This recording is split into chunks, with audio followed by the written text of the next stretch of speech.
We'll get started. My name is Michael Lighty. I will be moderating the panel today. Longtime single-payer activist on the steering committee for the Labor Campaign for Single Payer, which is hosting this workshop, and president of Healthy California Now, where I represent the National Union of Healthcare Workers. So we have a great panel of experienced labor organizers to discuss the purpose of this workshop, which is to connect the fight for racial justice and equality to healthcare justice and equity. And so we have our panelists who will be discussing their experiences in doing so, ideas and analysis for how these connections can be made. We'll be hearing from Ada Briceño, Cedric Wetchell, and Sofia Mendoza. I'll introduce them in turn in that order. So first up is Ada Briceño, who has dedicated her career to uplifting marginalized voices and bridging communities.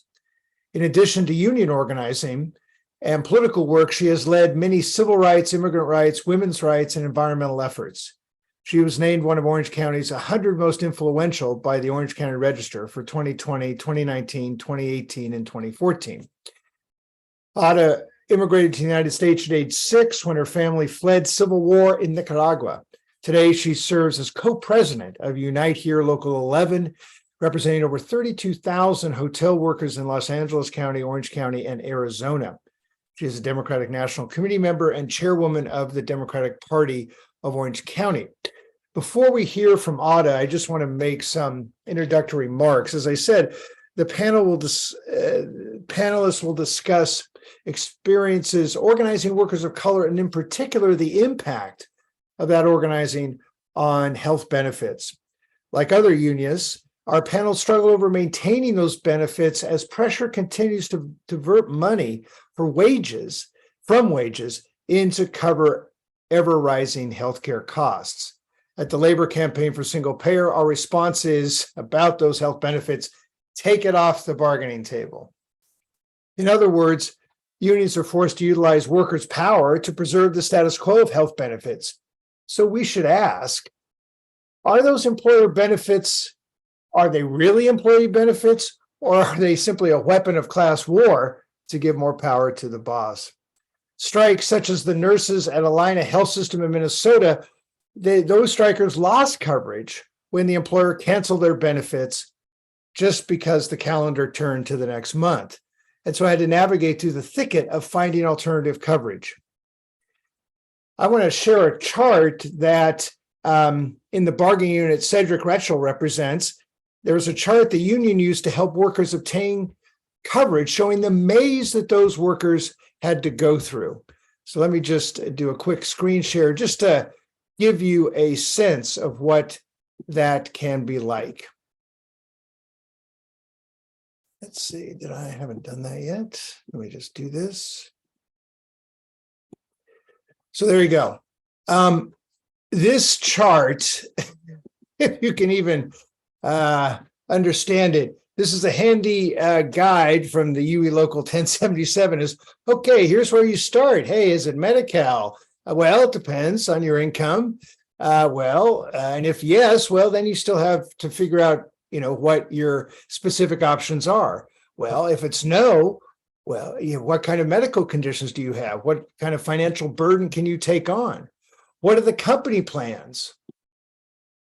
They have a skinny plan or a fixed indemnity plan. I mean, you got to figure all this stuff out. And then, of course, there's a specific window, an open enrollment period in which you have to get coverage. And Cedric may talk some more about that, but I just wanted to share the kind of maze that a typical worker has to go through if their employee health benefits are in jeopardy or canceled, like during a strike. It's a great way to illustrate that now is the time to make taking benefits off the bargaining table a political priority. A lot of us agree it should happen, but really what the point is that we've got to actually engage in the organizing necessary to make it happen. We also should reject the rhetoric that unions don't want single payer because benefits are so good, when those benefits are subject to change every contract. Every contract, you don't know what you're going to come out with. And of course, workers fall through the cracks anyway, as the pandemic illustrated, or when they change jobs, or even for their families, there are systemic gaps that employer benefits often don't cover, and family coverage is very expensive. Besides the fact, those are just unions, which are 10% of the workforce. 90% are totally at the mercy of anti-union employers. So we want to address these and other questions and how they intersect with the fight for racial justice. And as I mentioned, we're going to hear first from Ada Briseño, then I will introduce our next panelists, Cedric and Sofia Mendoza. So Ada, take it away. Thank you so much, Michael. And I want to thank everybody for being here. And I'm so excited to be in the panel with Cedric and my sister, Sofia. It's great to see you, Sofia. And it's great to have Sal Rosselli here as well from NUHW, who obviously have been leading the fight. And I'm so happy that we're part of it as well. So my name is Ada Briseño, as you heard. I represent hotel workers in Southern California and Arizona. And, you know, I've got to say, and I've said this a little bit before, it is very disappointing because, you know, I entered the labor movement to, you know, to help members in the hotel industry, dishwashers and cooks, really figure out how to, you know, have a dignified life with economic justice, right? In every sense, and how to get our members out of poverty. And when it comes to negotiations, and a lot of what I've spent my time on has been extracting money from these multi-million-dollar corporations to get our members healthcare, and we turn around and give them to these other corporations to manage the healthcare. And it is extremely difficult because, you know, for example, right now, we bargain, we have about $6.50 an hour for health benefits. That's what we bargain. And this year we need a bigger increase, right? We are at the table right now for 20,000 workers. And I just want to give you a little bit of a visual about a few days ago, we had our first negotiating session, and it was a distinct negotiations because we invited all our employers, all 100 contracts that expire in June, to come to the table. Altogether, we had over 670 members from our union join the negotiation. So you can imagine how huge the room was. And we had about 75% of the employers, of the 100 employers, join in. And, you know, while I'm very excited about, you know, what my union is proposing, you know, I also feel the burden that we still have these $6.50 and rising, right? That we can really be using for other things to move our working class forward, to move democracy forward. I want to talk to you about a few of our of the demands that we have. You know, our members, even though they're unionized, they are couch surfing and they're living paycheck to paycheck, one paycheck away from homelessness, or they are, or they're living in their cars. And that's the reality. And you know, about a year ago or so, as we were in the middle of the pandemic, our leadership, you know, said no more. We will no longer decide that this society will dictate to us that it's okay to have people be paid wages that they can't no longer, that they can't make ends meet. And so we're changing our mentality, and we're asking folks to change their mentality with us, that a dishwasher does not have to receive crumbs anymore.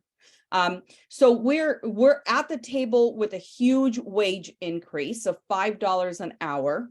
We're also negotiating with our legislators right now. And as we speak, in the city of Los Angeles, we are passing a minimum wage of $25 an hour.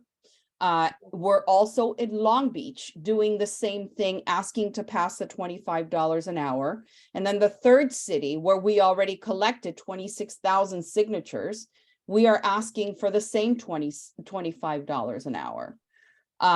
And so we have this comprehensive plan, not only to negotiate it for, our members at the negotiating table, but also with our legislators to make sure that nobody gets left behind. Meanwhile, we have, these health and welfare proposals that are overwhelming, but we're not thinking small anymore. We've decided that we are going to put proposals in addition to healthcare. And granted, we understand it makes it much harder because all that money is going into healthcare. But we have a proposal to, to look at the housing crisis in Los Angeles and elsewhere. That's the most important thing to our members right now. Before it was healthcare, it continues to be healthcare, but now also housing. And we're asking the employers to implement a 7% tax on all the guest rooms. In the hospital, to create a hospitality workforce housing assistant fund, which would generate $150 million. And it would be a joint management trust fund. We also have our eye on no discrimination against workers impacted by mass incarceration. We're no longer saying because we're asking for healthcare, we're not going to look, and try to protect our workers in every other sense that we need to. We have strong immigration language to protect our workers and make sure that they don't get fired and that their job is held while they're moving their immigration status forward. We propose Juneteenth because we are asking the industry to with us reckon with what's happened in our country and the difficult, and the truth of what we have done to Blacks in our country. And, we're saying to folks, we care about voting rights. We're demanding 2 hours of paid leave to ensure that workers have the right to vote. And we're asking for voter registration to happen in their workplace.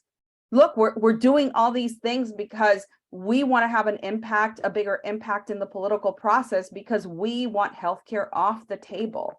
It does not make sense that we're spending so much time asking and demanding and pushing and putting our members in jeopardy, to protect this benefit that's always going to drain us and drain us and drain us. We, like Michael said, we've got to take healthcare off of the table so we can continue to think about a contract that's going to be that's going to have respect, for and protection so people don't discriminate against folks that have been mass incarcerated. Those are the things that we've got to be moving forward, not nickel and diming, whether or not we're going to have, dental care or we can afford to have our prescriptions so we can move forward with our lives. So I'm encouraged, for our members standing strong. We will be on strike for our healthcare once again in June. These contracts expire in June, so we will be striking, folks. Meanwhile, we've had 3 contracts that have expired, and we're already in strike at LAX. We're on strike at Whittier College and also Laverne. Folks have been on strike for 12 days in one location, 24 days in others. We're standing up and saying no more. And so that's the same thing that we've got to be able to do with a united voice to demand that that healthcare be taken off the table and that it's a right for all of us. So I just want to thank you for allowing me to talk about what our courageous workers are doing, and that we Local 11 stand strong to make sure that we're pushing forward. Well, thank you so much, Otto. What a great description of how we get from here to single payer and how we connect the reality of workers, whether they can afford to live in their communities, whether they can afford a house, whether they actually are going to be able to get a job, because they're may have a past of incarceration, overcoming the barriers to voting. These things are all connected, as you so powerfully described. And I think it is a great introduction to why we have to bargain and fight politically for all of these issues as they are interconnected. So thank you so much. Let's turn to our next panelist. Cedric Wetchell is the recording secretary of UE Local 1177, based in Chicago, Illinois. He has been a driver for railroad crews, employed by a subcontractor, Halcone, for 4 years. He served on the union negotiating committee during bargaining last year. Welcome, Cedric. Hello, everyone. My name is Cedric Wetchell. I live and I work in Chicago, Illinois.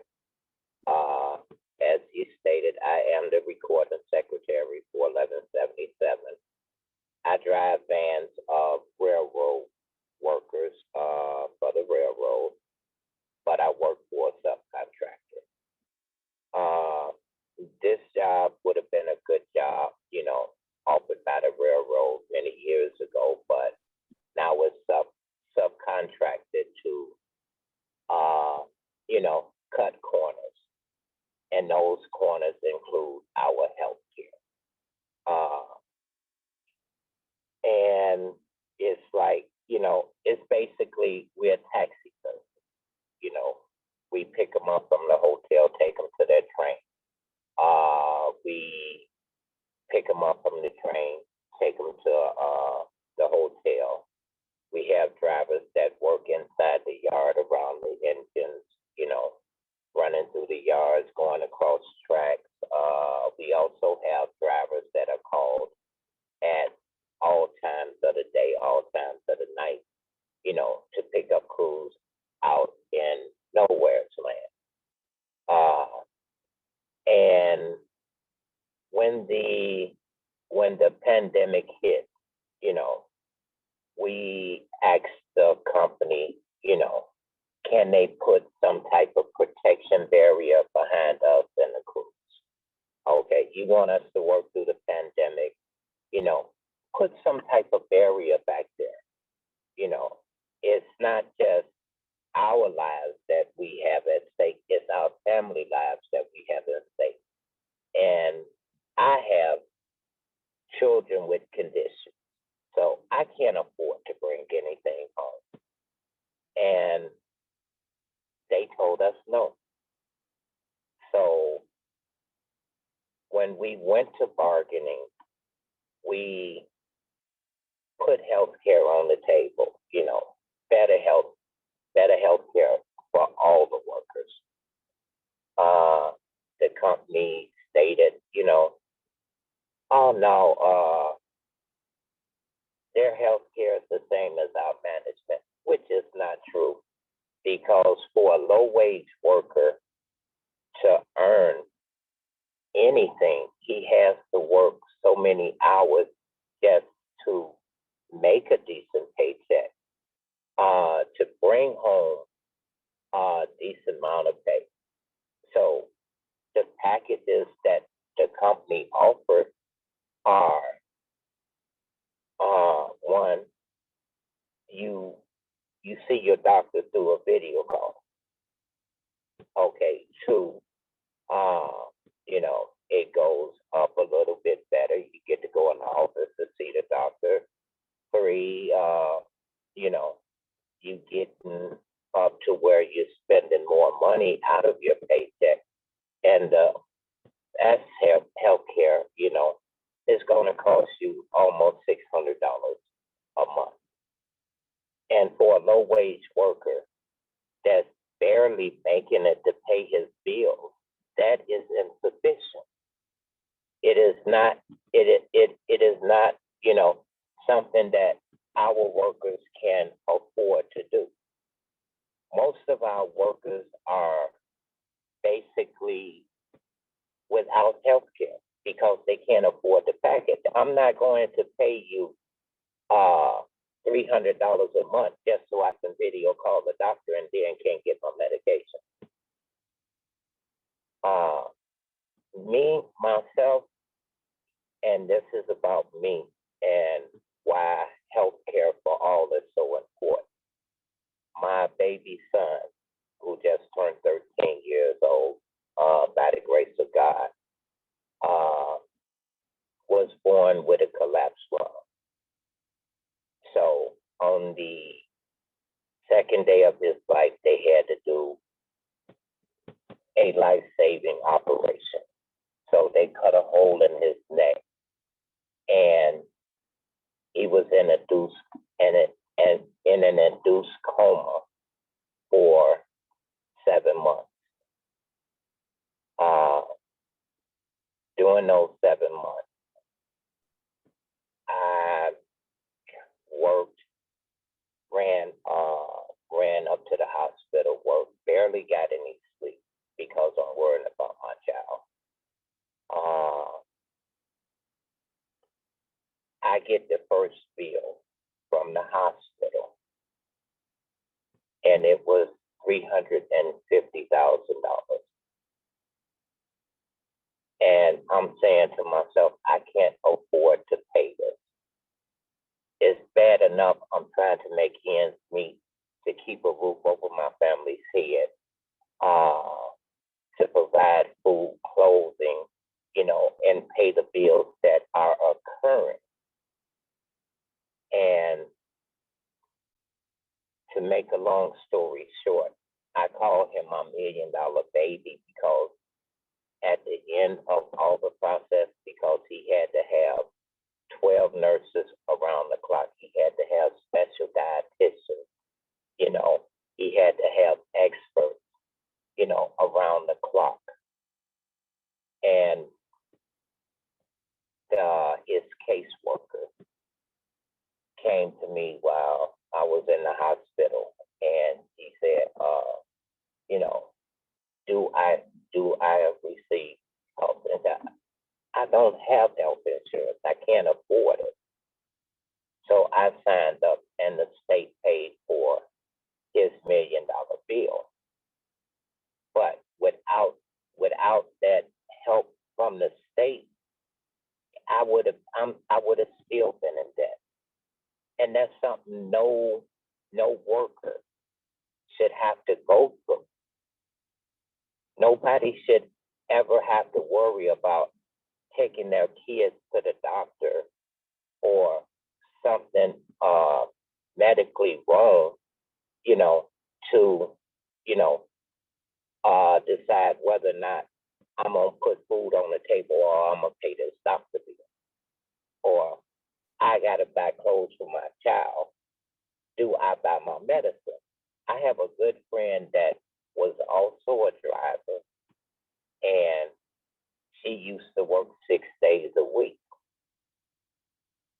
She could barely afford to buy her heart medicine because the medicine was so high. And like I say, the insurance plans that they offer is unacceptable.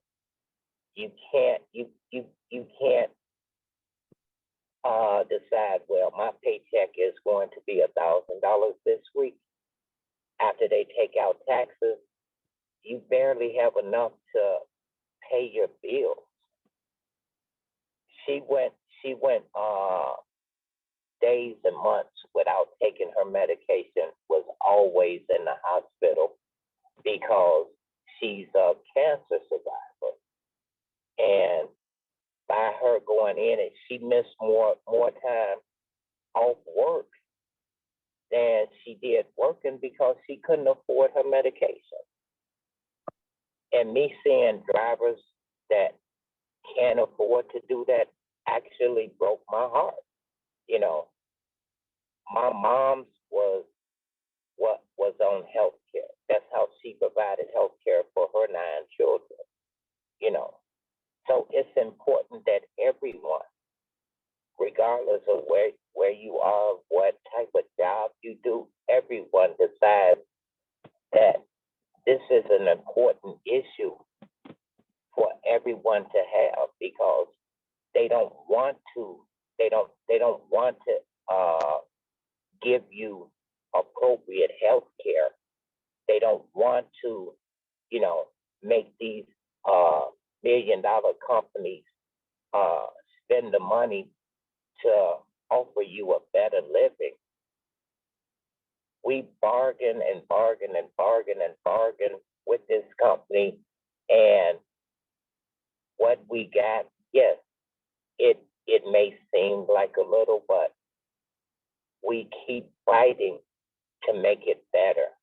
And for healthcare, that's what we have to do. We have to keep fighting until healthcare is off the table, because the money that they spend is just to, stop from being fined by the government. That's it. They cut the corner so much that they offer little to nothing. Thank you.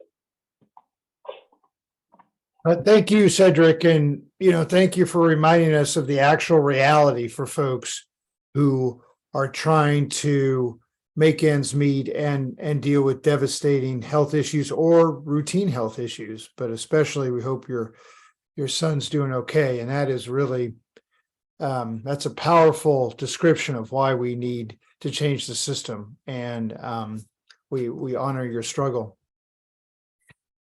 We'll turn to our third panelist. Sophia Mendoza is an immigrant born in the Philippines and has been an organizer for 20 years with the National Union of Healthcare Workers, where she is the Secretary Treasurer. Sophia, welcome.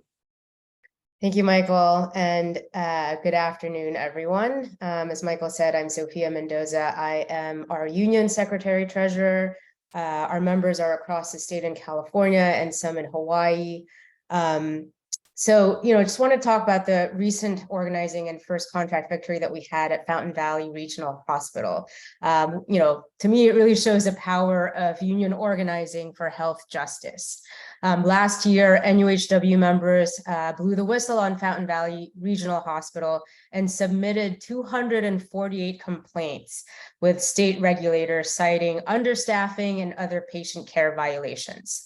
This actually, the complaints triggered an investigation by the California Department of Public Health, which subsequently cited the hospital for multiple violations and required it to submit a corrective action plan. The fight of those workers ultimately won them a contract that will increase average wages by 40% and provide safeguards against understaffing. McKenna Musin, a registered nurse at Fountain Valley, recently received from Clergy and Laity United for Economic Justice its Architects of Justice Award on behalf of the 850 registered nurses and medical professionals of Fountain Valley that recognized all the work that went into raising standards and improving patient care at the facility. And they're still at it today, right? We won a contract. They're continuing to, obviously document all of the understaffing and filing complaints. We recently just got, some validation about some Title 22 violations, right? CMS came out with, with a report that, again, shows the complete understaffing that's happening in the hospital. So our members at Fountain Valley continue to push to hold Tenet accountable to staffing their hospitals properly. I also wanted to talk about a more recent fight of our members for health justice, right? Is right now at Children's Hospital of Oakland. Our members are fighting to keep vital services and good jobs in Oakland, in the East Bay. It is currently Children's Oakland was recently, not bought, but is affiliated with UCSF, and UCSF is really operating the hospital. And what they're doing is they're moving services to San Francisco. They are, lessening services in the East Bay, right? Recently, we had a one-day strike where we enjoyed solidarity, extreme solidarity from all of the other unions at Children's, including CNA, the operating engineers, CHE, right? Because people are very, very concerned about making sure that the community that they work in, that they live in, right, get the services that they need. In addition, our union, the struggle for mental health parity, right, we believe is central to establishing equity in healthcare. Communities of color and low-income patients have the least access to behavioral health services. And not all union benefit plans provide coverage for mental health services, let alone comparable to physical health. In California, our union led the fight last year to pass SB 880 to ensure compliance by Kaiser and other plans with a requirement for mental health parity. Our members in Northern California engaged in a 2-month strike against Kaiser, mental health professionals in Kaiser, to demand truly equitable services. They finally won an agreement which offers a fresh opportunity to collaborate with Kaiser on building a sustainable mental health model that works for both patients and therapists. We're very excited to begin this process, but please know that, as always, right, our efforts to transform mental health services at Kaiser and beyond are far from over.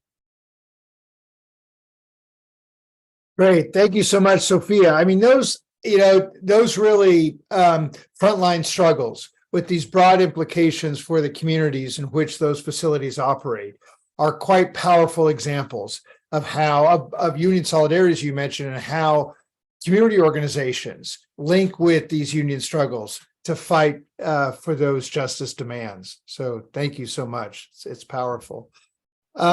We want to provide an opportunity for folks to ask questions of our panelists. And to do that, we just ask you to raise your hand in the use the reactions menu and just click on raise hands, and I'll be able to see you and recognize you.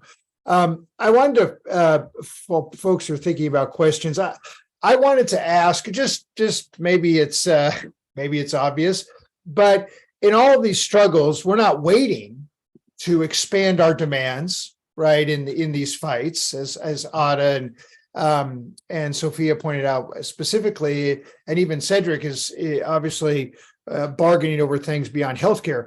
But I just wanted to take a minute and ask, how much better would it be if we didn't have healthcare front and center? How much more could we accomplish if healthcare really were off the bargaining table? And I wonder if we might talk a little bit about that, just kind of envision, what that could be like. Ada, do you want to start? Well, I think I may have mentioned this. So those $6.50 or whatever it comes up to this time, right? $7, which is what we're asking for the our proposal to help us with this housing crisis and figuring out how to give our members some aid. We could have taken all that to go to this housing initiative, for example, instead of putting it there. We can ask for more pension. We can ask for childcare. We've got to focus on the discrimination that's happening, in the workplace. We can focus, taking all that time. We probably wouldn't be striking if we were not asking for the things that we're asking on healthcare.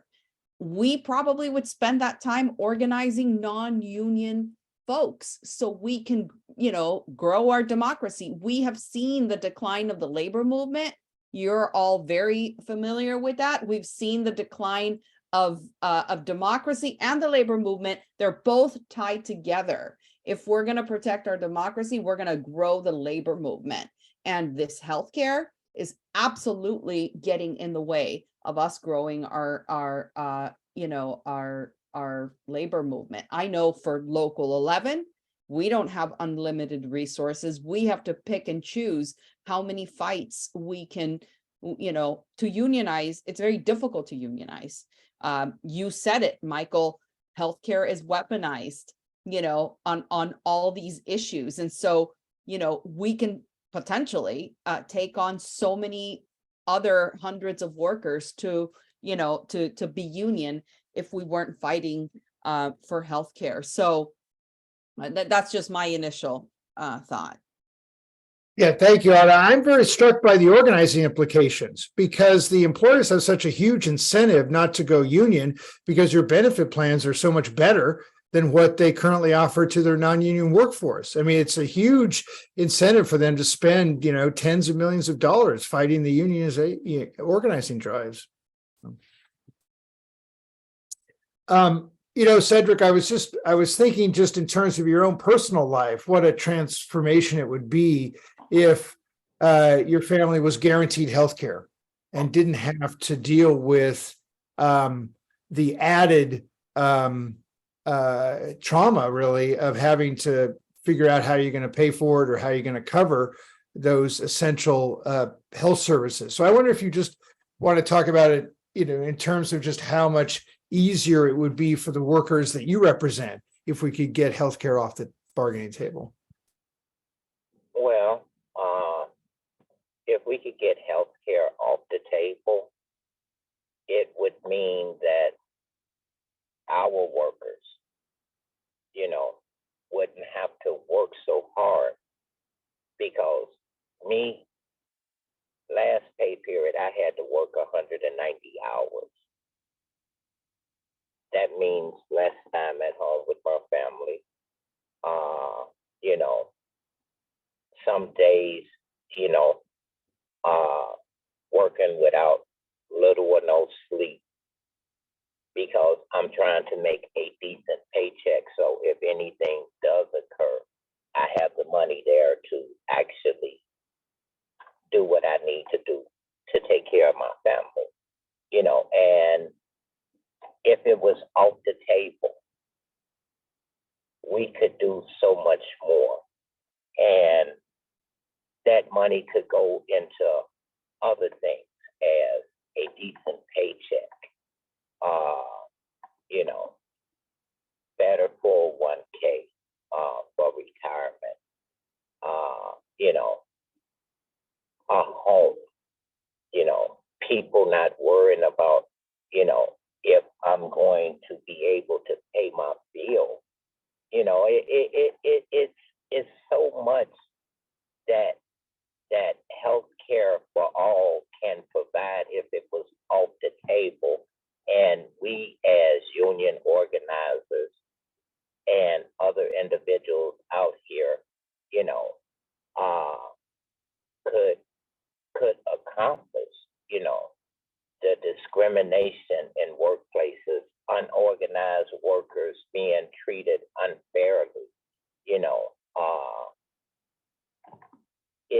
it becomes so much that you can do with it off the table, because now your focus is on more important issues as to, me, like I say, we drive vehicles, the safety of our vehicles, our workers being treated fairly.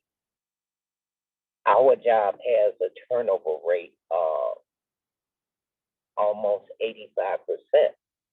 It just turns over because no one can afford to live what the company is paying.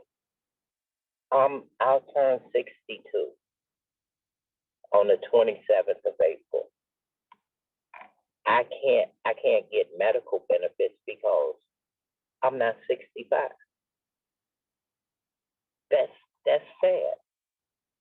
But the government still taxes me. I should be able to have health care that I know if I get sick at my age, I'll be able to go to the doctor. I'll be able to get my eyes checked, get a formal checkup. If it was off the table, Canada provides health care for all of its citizens. And we in the United States is supposed to be one of the richest countries in the world. We can't even cure homelessness, let alone, provide health care for everyone that works there, but yet you want to raise taxes. Our congressmen and senators don't have to worry about health care. They can spend four years in office, and we the people pay for everything that they get.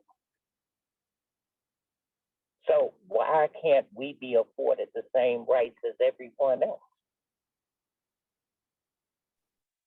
Well, that's a damn good question. I mean, you brought up Canada, Cedric, and we often hear from unionists in the US who also represent workers in Canada that the Canadian unions think we're out of our minds, right? I know you have that experience in Unite Here, Otta. I mean, they literally like, what the hell are you guys doing?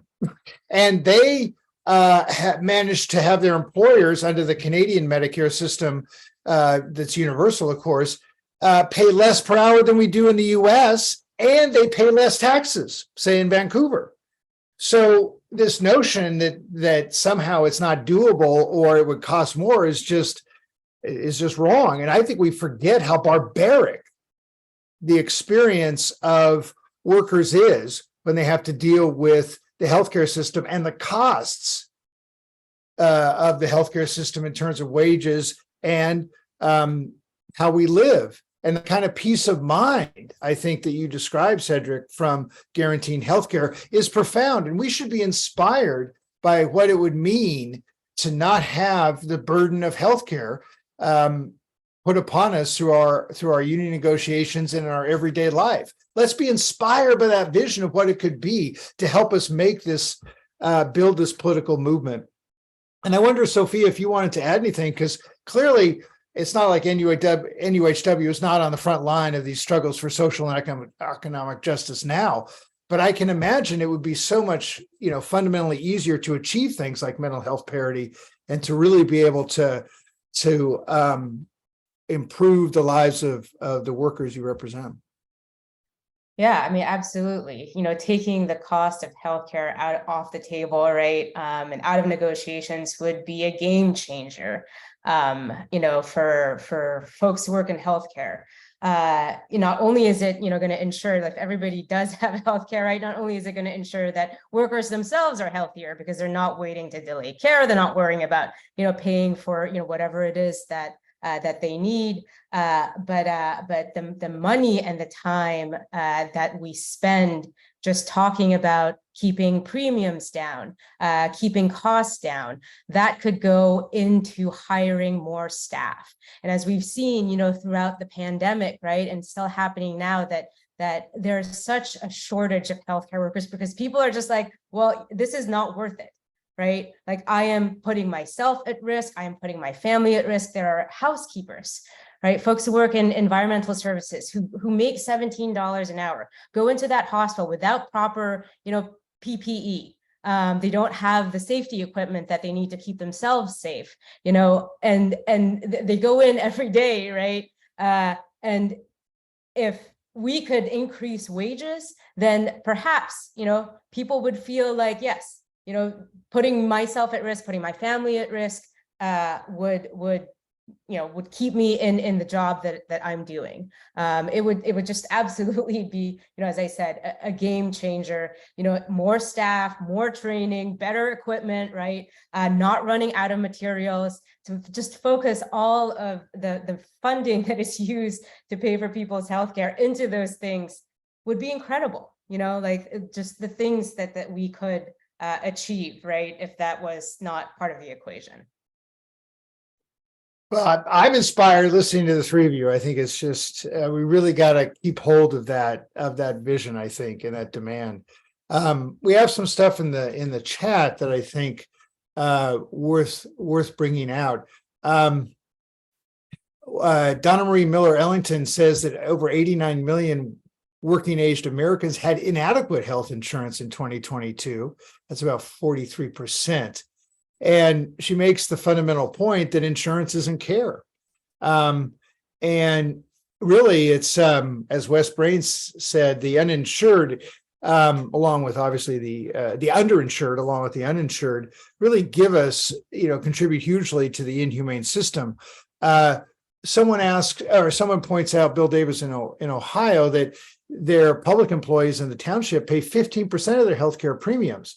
And, in some cases, he asks, is 50% more common? But let's remember that it's not just the employers who are paying the premiums. Increasingly, as their costs go, they just shift it to the workers. So yeah, you're paying 15% for your premium. You're then paying a higher deductible. That is, you're paying for care out of pocket before the insurance kicks in. You're paying co-payments when you go see a provider or buy a prescription. Obviously, if you get in the hospital, you can have large co-payments. So all these things are just another cost shifting strategy.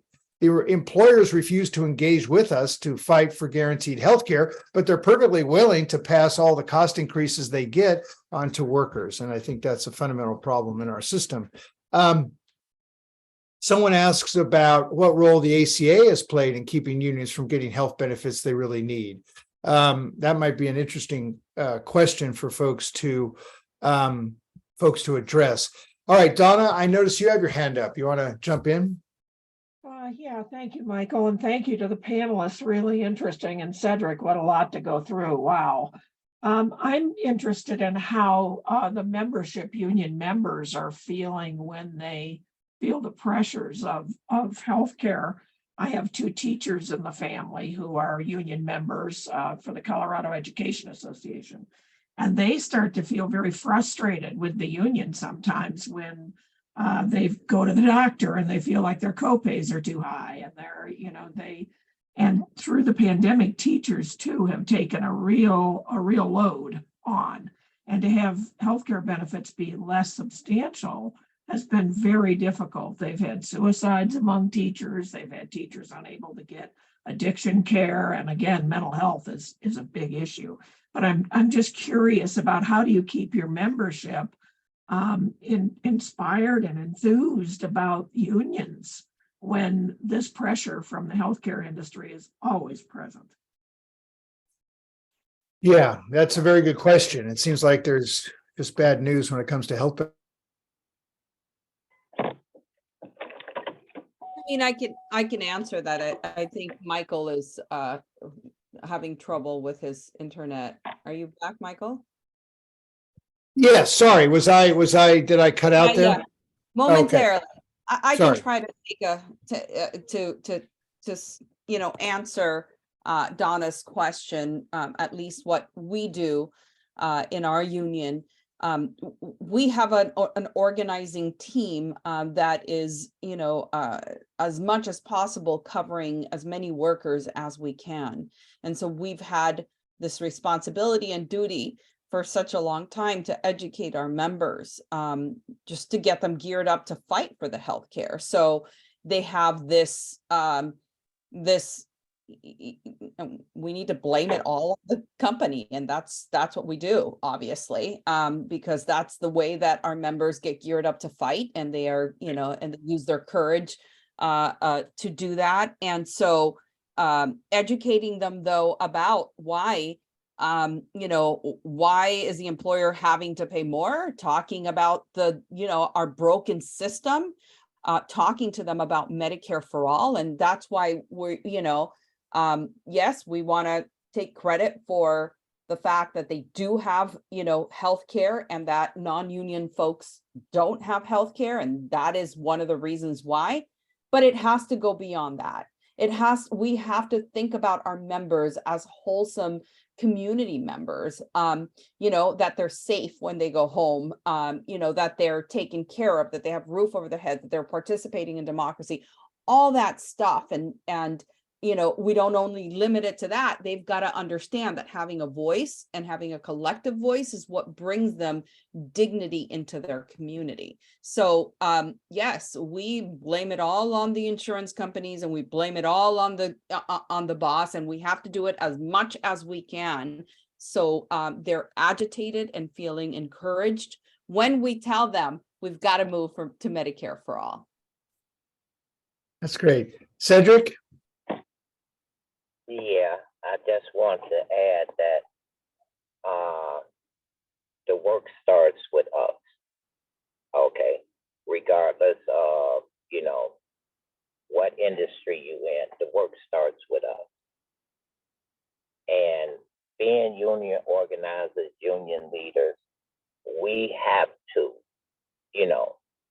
reach across every field, every land, grab everyone, and get them in the mindset that my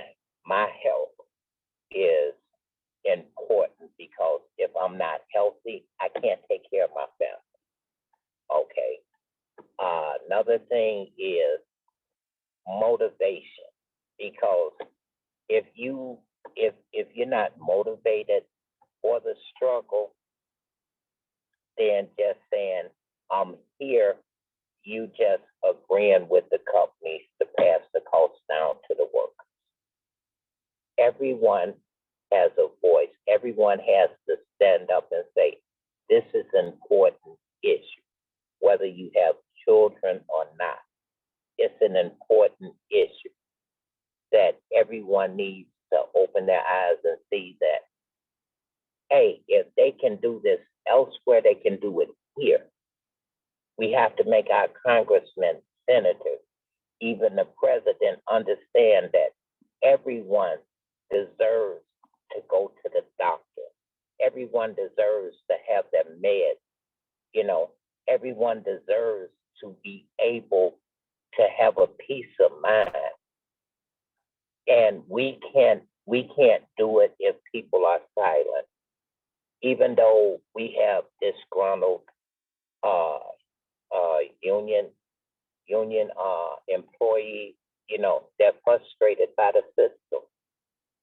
It has nothing to do with the union or anything. They're frustrated by the system because when you work a low-wage job, you're always looking for something better, and your mind can't really focus on, you know, the things that you need to accomplish.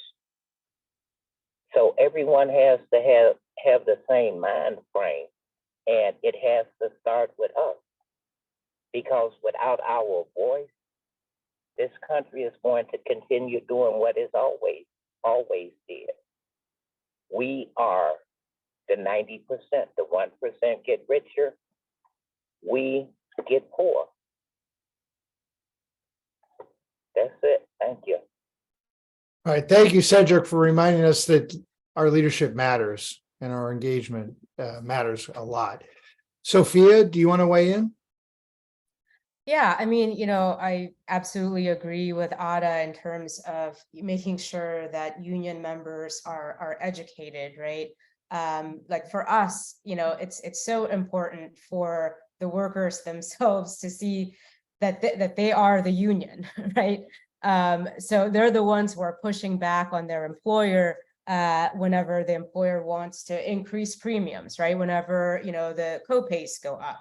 So that identity itself, right, is important. It empowers them, right? And, you know, I think it mitigates, you know, the frustration that folks may have about thinking that the union is providing them some type of service or another, because they see themselves as the institution itself that's pushing against employers. It might be easier for healthcare workers because, you know, this is their employer, right? They're seeing their, you know, healthcare employers make record profits, get extra funding from the federal government, but their day-to-day lives, their day-to-day work lives don't change, don't get any better. So they know, you know, like I think that makes it makes it very clear who, you know, who they're fighting against there. Fantastic. Yeah, I wanted to share a couple more things in the chat. I mean, one of the great progress being made around guaranteeing healthcare at the state level, because it seems like things, particularly with the right-wing GOP in charge of the House, difficult to make progress at the federal level, but there is progress being made at the state level. And Oregon in particular is doing some great work.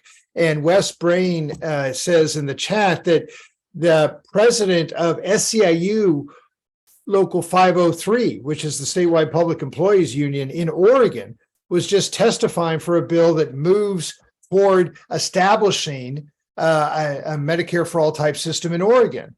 And that is quite significant, because the breadth of the union support in Oregon may be bigger than anywhere in the country. And it is helping to move that legislation forward.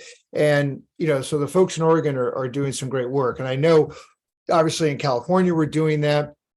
And as mentioned, NUHW is playing a leading role. California Nurses Association is playing a leading role. Unite Here is playing a very important role and recently testified on behalf of a bill in Sacramento, SB 770. So it's not, there is real union support there. So I think the other part of Donna's answer to Donna's question is, as you heard from the panelists, is the unions are engaged in taking the fight to the industry and to the employers who front for them.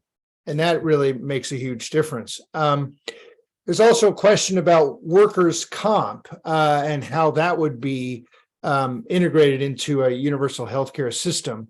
And I would just say briefly, let other folks jump in if you'd like, is that it's obviously something we want to do, is to make sure that medical care, even for workplace or especially for workplace injuries, is covered and guaranteed. But there's obviously also the role that workers' comp plays in, creating a situation where employers have a real penalty if they injure workers.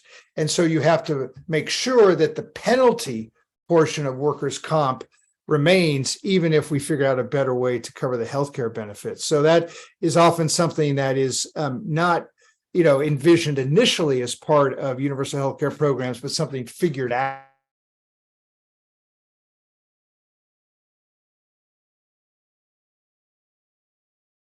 Federally, it might be more possible to be more ambitious.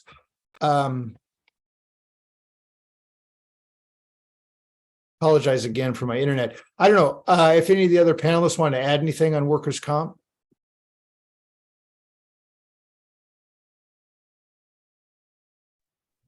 Yeah. We recently had a worker who, it was real icy. He fell down, hit his head and everything. And he had to see a therapist, everything, take his shots. And the workers' comp actually almost got denied him because the company sent them to their doctor.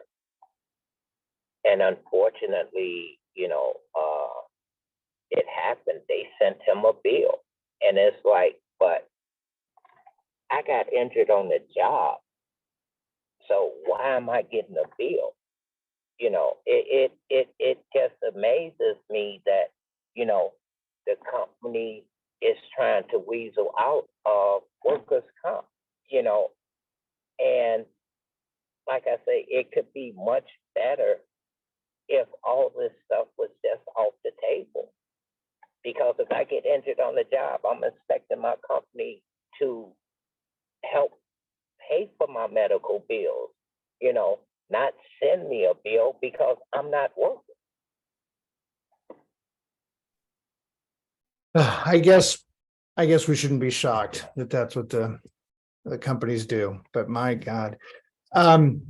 Yeah, we should, in the chat, Washington State also working on, universal healthcare program. Minnesota is making progress as well. A lot of union support in Minnesota, particularly from the State Federation of Labor there. So there are definitely, I think, at the state level, real hopeful signs. Someone mentioned in the chat the struggle in New York. That's obviously a tough nut to crack, and there's a long, I think, history there in terms of how some of the unions have engaged with, and particularly in the public sector, to try to figure out, health benefits. And we got a ways to go to get those unions on board with single payer. That's for sure. Just want to give folks another opportunity to raise your hand and ask any questions. This incredible panel.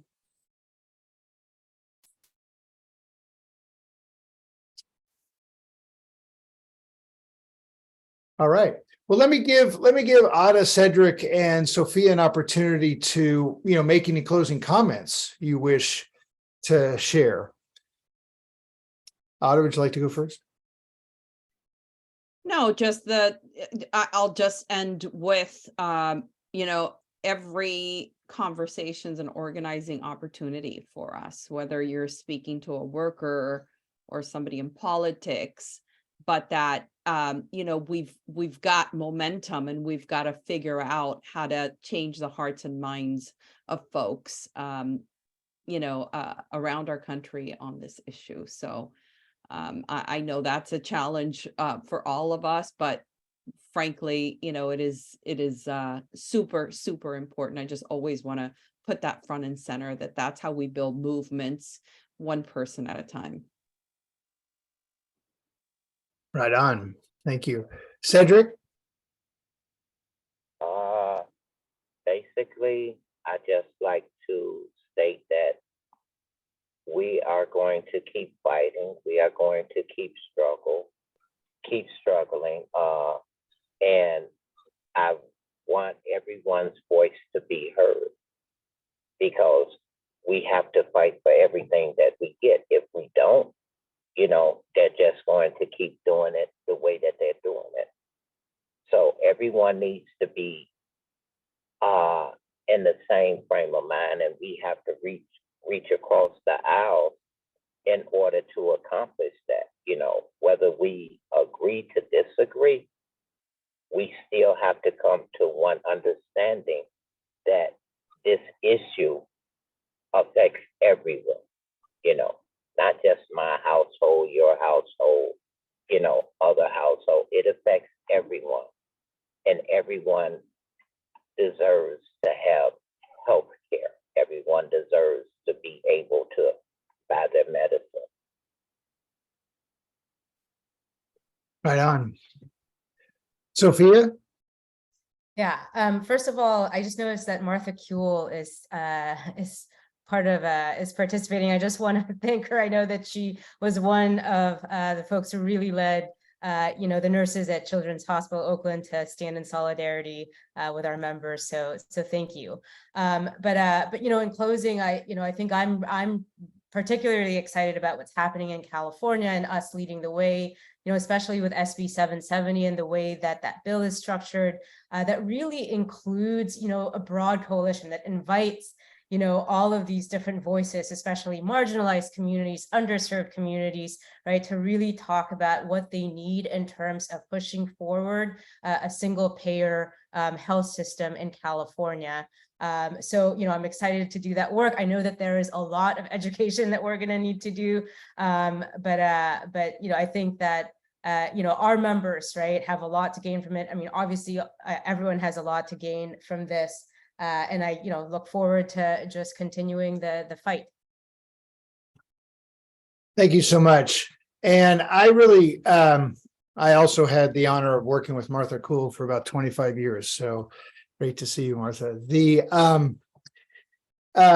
I just want to thank everyone for joining us today. I really learned a lot from this panel and was quite inspired. And I hope you all were too, because this is the fight that we really can envision a world where corporations don't control our healthcare, where that can be an inroad into changing the corporate control of politics and really experiencing that liberation that comes from health justice and winning a equitable healthcare system that's rooted in justice and equity, and that links that struggle to the fight for social justice, racial justice, and the transformation of our society. So thank you all for being a part of this, and enjoy the rest of the conference.